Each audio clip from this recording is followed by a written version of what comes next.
के पास आते हुए क्यों लगता है आप लोगों को कि मुस्लिम तुष्टिकरण हो रहा है? अगर कुछ कट्टरपंथी हैं, जांच के आदेश तो दिए गए हैं ना शिक्षा मंत्री की ओर से, क्यों लग रहा है कि सरकार तुष्टिकरण की नीति अपना रही है झारखंड में? स्पष्ट रूप से बात कहना चाहता हूँ क्योंकि मैं अभी जिस एयरपोर्ट का उद्घाटन किया गया है, मैं उसी एयरपोर्ट पे हूँ। अभी मैं फ्लाइट बोर्डिंग होगी। इससे पहले मैं आपकी बात को कहना चाहूंगा, मेरे मित्र झारखंड मुक्ति मोर्चा के स्पोक्स पर्सन ने जो बात अभी कही कि कई स्कूलों में पहले से ऐसा होता है, उनको जानकारी का अभाव है। किसी स्कूल में फ्राइडे को छुट्टी नहीं होती थी। ये तुष्टिकरण की नई परिभाषा है और फ्राइडे को छुट्टी ही नहीं बल्कि प्रार्थना भी बदल दी गई है। बिहार झारखंड एक था तभी से ऐसा होता रहा है। अखबारों में बिहार सरकार के समय पे बिल्कुल नहीं होता है। 2000 के पहले से मैंने भी मेरी शिक्षा भी झारखंड के विशुद्ध सरकारी विद्यालय के में ही हुई है, इसलिए मैं जानता हूँ ऐसी कोई बात नहीं होती थी। और दूसरी बात है जो अभी ये कह रहे हैं बार बार कि सरकार के संज्ञान में आता ही कार्रवाई की गई। यहाँ आपके सामने स्पष्ट है, शिक्षा मंत्री ने कहा है हफ्ते भर में रिपोर्ट मांगी है। कौन सी रिपोर्ट चाहिए इनको? ये स्पष्ट है कि किस तरह से ग्रामीण शिक्षा समिति के द्वारा नियम बदल दिए जाते हैं। कभी शुक्रवार को छुट्टी कर दी जाती है, कभी प्रार्थना बदल दी जा रही है। और तो और तुष्टिकरण की ये स्थिति है कि खुलेआम रांची में दंगे होते हैं। राज्यपाल महोदया ने आदेश दिया कि जितने आतंकी है जो स्पॉटेड है पुलिस के द्वारा, उनके पोस्टर्स लगाए जाए। पोस्टर लगते हैं, चंद मिनटों में उन पोस्टर को उतारा जाता है। किसके आदेश से उतारा जाता है? ठीक है। इसलिए इलाहाबाद हाई कोर्ट के निर्णय के आलोक में, सुप्रीम कोर्ट के निर्णय के आलोक में झारखंड में कोई सुरक्षा, अरे सुप्रीम कोर्ट दंगों की इजाजत नहीं देता। उनके पास आते हुए शोएब जमील भी हमारे साथ मौजूद हैं, लेकिन उसके पहले मृत्युंजय तिवारी जी आपके पास आते हुए, आप भी तो सरकार में शामिल है ना झारखंड मुक्ति मोर्चा के। ये हाल क्यों बना के रखा है झारखंड का? विद्यालयों में पढ़ाया जाएगा कि तुम मुस्लिम बनोगे, तुम हिंदू बनोगे? क्या ये दिन देखने पड़ेंगे अब इस देश को? उर्दू विद्यालय अपने मन से कोई भी लेकर चला जाएगा और उसके खिलाफ कोई कार्रवाई नहीं होगी। चित्रा जी, आपने डिबेट के शुरुआत में भी ये कह दिया स्पष्ट रूप से, न हिंदू बनेगा न मुसलमान बनेगा, इंसान की औलाद है इंसान बनेगा। विद्यालयों में इस तरह की घटना सामने आई, इसके बाद सरकार ने त्वरित कार्रवाई की है और जांच के आदेश दिए हैं। वहां के प्रबंध समिति को भंग कर दिया है। इसके बाद स्पष्ट रूप से शिक्षा मंत्री जी ने कहा है कि 1 सप्ताह के अंदर जो भी दोषी होंगे उन पर कार्रवाई होगी। लेकिन सवाल सबसे बड़ा यहाँ खड़ा ये होता है, आज पूरा देश हिंदू मुसलमान के झगड़े में और इस तरह के लफड़े में क्यों परेशान है और क्यों ये हालत हुई है जो हर चीज में हम देख रहे हैं आज हिंदू और मुसलमान। अवस्थी जी जो ज्ञान दे रहे थे अभी, उनसे पूछिए कि आखिर इसके पहले भी जो देश हिंदुस्तान में इस तरह की चर्चा नहीं होती थी।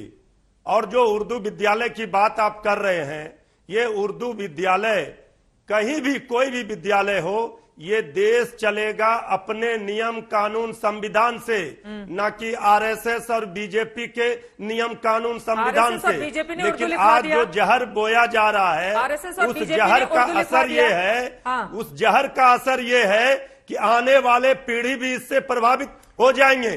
और जो हमारे शिक्षा ग्रहण करने वाले नौनिहाल हैं, उस बच्चों पर यह असर हो रहा है। बच्चों पर असर कौन कर रहा है? लिखवाया किसने? जानकारी है आपको किसने लिखवाया है?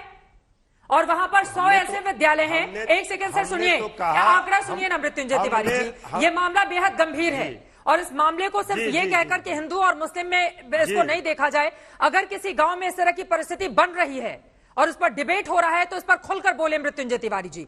1084 प्राथमिक विद्यालय हैं जिनमें 15 विद्यालय उर्दू के हैं, लेकिन अभी स्थिति यह है 100 विद्यालयों के बाहर उर्दू विद्यालय लिखवाया गया है। कहां से आते हैं ये लोग? और अभी तक उर्दू विद्यालय लिखा हुआ है। आप लोगों की जिम्मेदारी थी कि जाकर उस पर दोबारा पेंट करवाते, बता दें कि ऐसी स्थिति नहीं बननी चाहिए। चित्रा जी, अगर इस तरह के मामले सामने आए हैं तो आपने देखा कि सरकार किस तरह से गंभीरता से, तत्परता से सामने आई और अविलंब कार्रवाई की गई। वहां के प्रबंध समिति को भंग किया गया। लेकिन कौन जिम्मेवार है, कौन दोषी है, उसको तो सामने आना चाहिए। जांच हो रही है, 1 सप्ताह का समय लिया गया है। ये देश में ये हालात क्यों बने हैं, इसका भी तो जवाब सोचना होगा ना। अपने चित्रा जयेश अवस्थी जी, उनका इस ये कहना है मामले कि की आरएसएस और गंभीरता को बीजेपी की हम वजह भी से समझ रहे हैं, ऐसे हालात पूरे बन गए हैं। देश भी समझ। ठीक है, आपने आरएसएस बीजेपी का नाम ये बताइए आपने जयेश अवस्थी जी। बीजेपी ने ये हालात कर दिए हैं, अब शिक्षा विद्यालयों में भी ये जहर घोलना चाह रहे हैं। जवाब दीजिए, विद्यालयों में भी क्या जहर घोलना चाह रहे हैं आप लोग?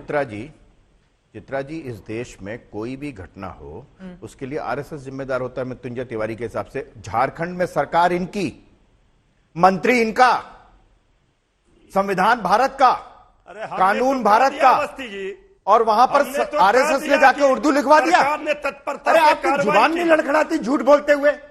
कम से कम आदमी को थोड़ी सी आत्मा अगर है तो आप ये बताइए। देखिए, मैं आपके बीच में नहीं बोला था, आपके बीच में बोला नहीं था, आपके बीच में नहीं बोला था मैं आपके नहीं उर्दू आपके बीच में नहीं बोला था। आपको मैं बता देता हूं, आपको बता देता हूं, आपको मैं बता देता हूं जहर घोल रहे हैं। कौन से आरएसएस और भाजपा के शासित, आरएसएस के विद्यालय में और भाजपा के शासित प्रदेश में कहां पर ऐसा हुआ है जहां पर रविवार की जगह किसी और दिन की छुट्टी कर दी गई है? भाई अरे करते तो पहले वहां से करते अरे ना। ये बच्चों को सिखाए ना मृत्युंजय तिवारी। अरे नहीं सिखाएंगे ये। चित्रा जी, आप इनसे किनसे अपेक्षा कर रही हैं आप? सब है भाई भाई, बच्चों के भीतर ये जहर क्यों बोया जा रहा है कि तुमको शुक्रवार को छुट्टी इसलिए मिलेगी क्योंकि तुमको ये करना है, उनको रविवार को छुट्टी इसलिए मिलेगी क्योंकि रविवार को वो करना है। वो अवस्थी जी फिर के तो आप भाषाओं धर्म के हिसाब से बात कीजिए ना। मंगलवार को हिंदू बच्चों को कर दीजिए, शुक्रवार को मुस्लिम बच्चों को कर दीजिए, बाकी क्रिश्चियन और उनसे पूछ लीजिए, सिखों से।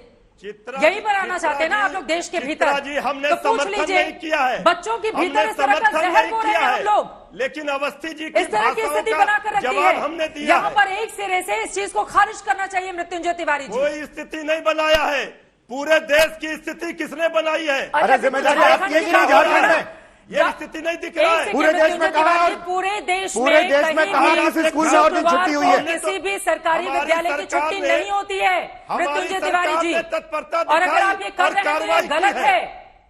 ये कहा जा रहा है कि दरअसल झारखंड सरकार की ओर से ही करवाया गया है ये कि उर्दू विद्यालयों में शुक्रवार को छुट्टी दी जाए। परेशान है, ये बीजेपी आरएसएस ने किया है।